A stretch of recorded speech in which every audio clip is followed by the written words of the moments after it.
Sunday Meditation, August 31st, 1980. LL Research, channeling Hatonn and Oxal.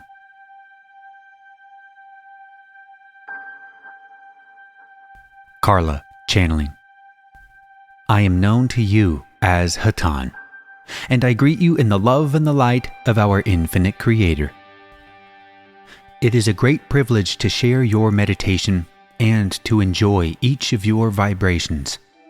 And we thank you most gratefully for this opportunity to share our thoughts with you.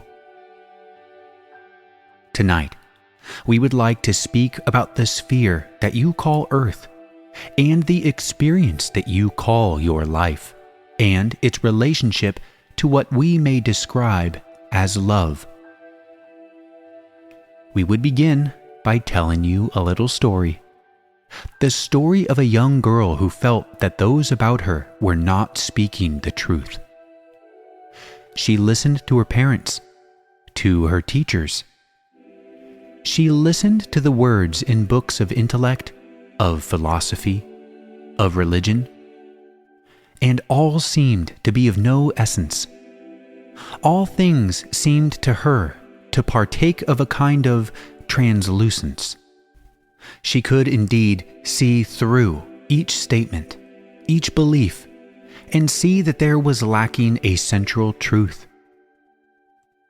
Within herself, she inquired as to the truth and found that she was not equipped by her studies, her observations, or her experience to answer this question, nor did she know to whom to turn.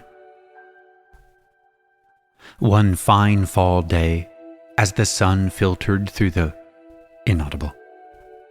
blue of the sky, through the golden and tawny blaze of the autumn leaves, and lit her upturned face, she began to have a feeling that perhaps she had not been looking for her answers in the proper manner. And so she began to observe the sky and the trees and the wind. And as time passed, these things which she had formerly never noticed became her teachers. For she found that no matter what the news of the day, what the worries and the folly of the hour, the wind and the trees and the sky had their seasons and their cycles, and they moved to a rhythm given by the Creator. It is said in one of your holy works that faith is the hope of things unseen. And yet many people have faith that the sun will rise, that the deciduous trees will lose their leaves and regain them again in the spring, that winds will blow and rains will come, that the seasons will revolve. This the little girl thought, and she became a young woman. She became grounded in the creation of the Father. And when she looked at the creation of man, a creation that had become very distorted from the original thought, she could view it and, in some way, was able to understand that no matter how distorted, how difficult, or how illusory those things of the mind and the physical life may be, there is always a bedrock, a connection that is as close as the nearest patch of ground. For truly, my friends, she discovered that she was grounded in the creation of the Father. This creation is a creation of love. The trees offer to mankind their shade, their beauty, the very oxygen that your peoples need to breathe. The winds carry the rain needed to make your wildlife grow and your crops mature. The sun beams always so that those upon your planet may live, for without it, they would surely die. Each natural individual possesses in its individuality the simple bias of service to the creation by beauty, by use. All things may be discovered to have some use in the natural creation. You yourselves, my friends, are part of that creation. When you become able, through simplification of your complex thought processes, to become aware of the one original thought of love, you then rejoin the creation of the Father and stop co-creating the more complex creation of man. And how can you become aware of this original thought, my friends? At this time, I would transfer this contact to another instrument. I am Hatonn. Unknown channeling. I am Hatonn, and I am with this instrument. We are very pleased to be able to speak a few words through this instrument. We are speaking of becoming aware of the love of the Father. How may your people, each and every one, become aware of that love of the Father? Of course, as we have suggested many, many times in many previous messages, meditation, my friends, is the surest and quickest way to become aware of the love which the infinite Creator has planted as a seed within each of your beings. Each of your people are as a garden to the Father. Each provides certain ingredients and requirements analogous to the soil and the rain and the wind and the sun of your earth. Each of your people provide the atmosphere and the surroundings for this seed of love to grow, to germinate, to come to full maturity, and to be harvested as the fruit of the Father. Each of you, as you live in this world of illusion, by your attitudes and your actions, as you greet each new day, as you greet each new friend, promotes the growth for the death of that seed.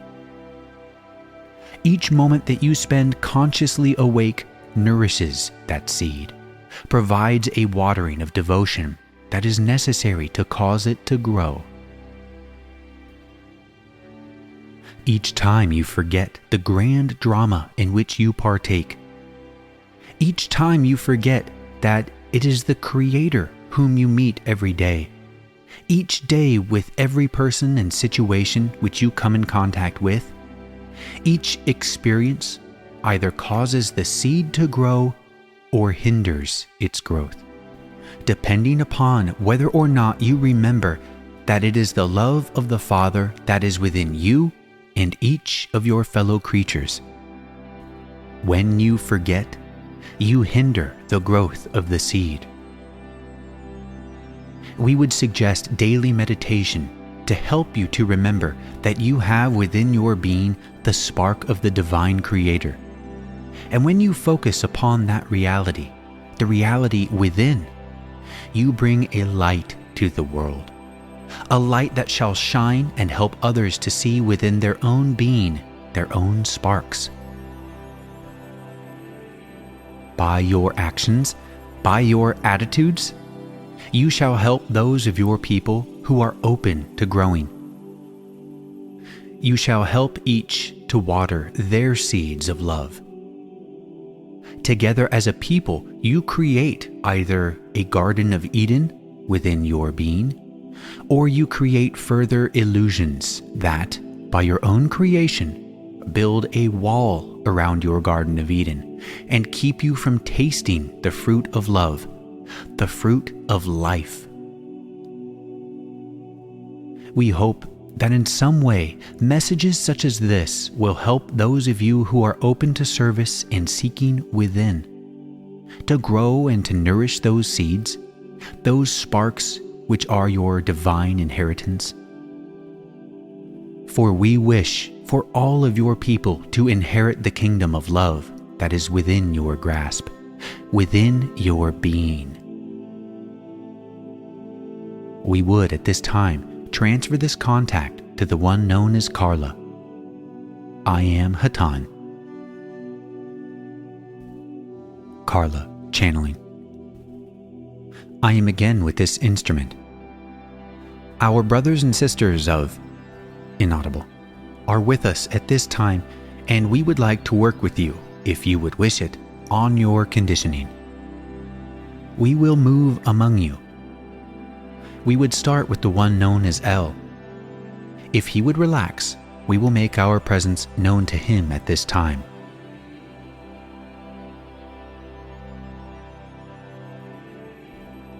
We will move now to the one known as M1, and if he would request it, we will work with him briefly.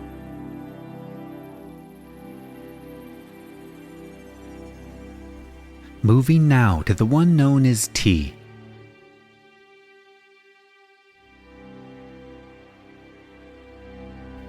We would now touch our sister M2, that she may know our presence.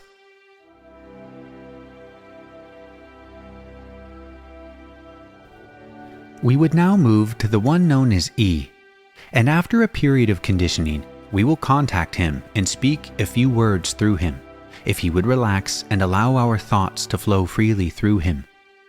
I am Hatonn.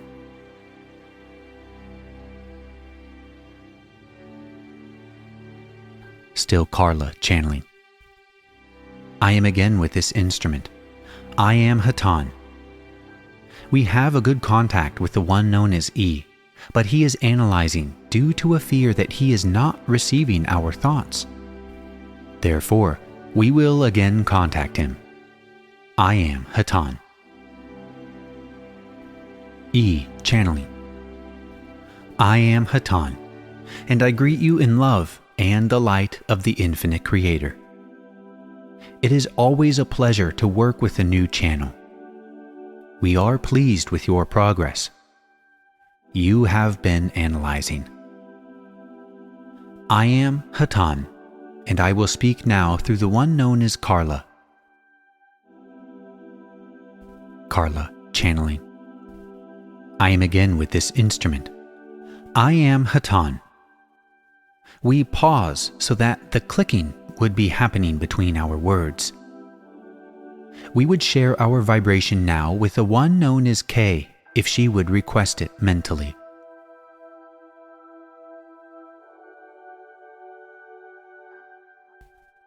I am again with this instrument.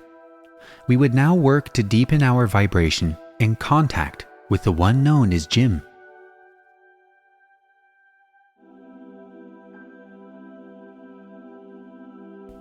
We now work briefly with this instrument.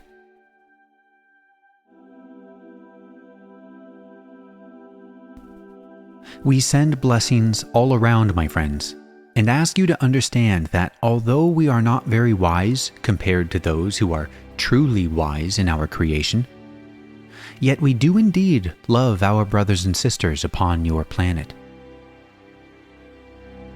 We would leave this instrument now, that the one known as Oxal may speak.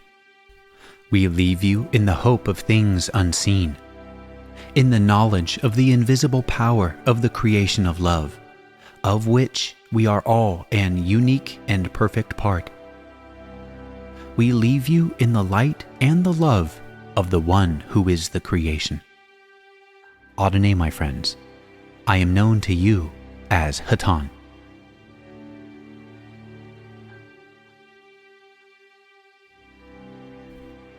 I am Oxal, and I, like my brothers, greet you in the love and the light of the infinite Creator.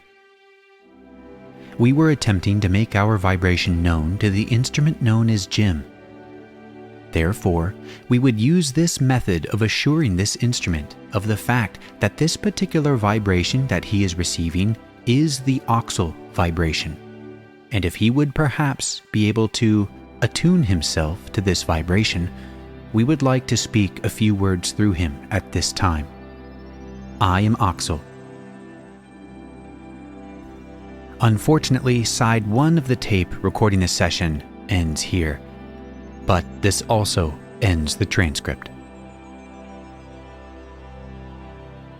Go forth then, rejoicing in the power and the peace of the one infinite Creator.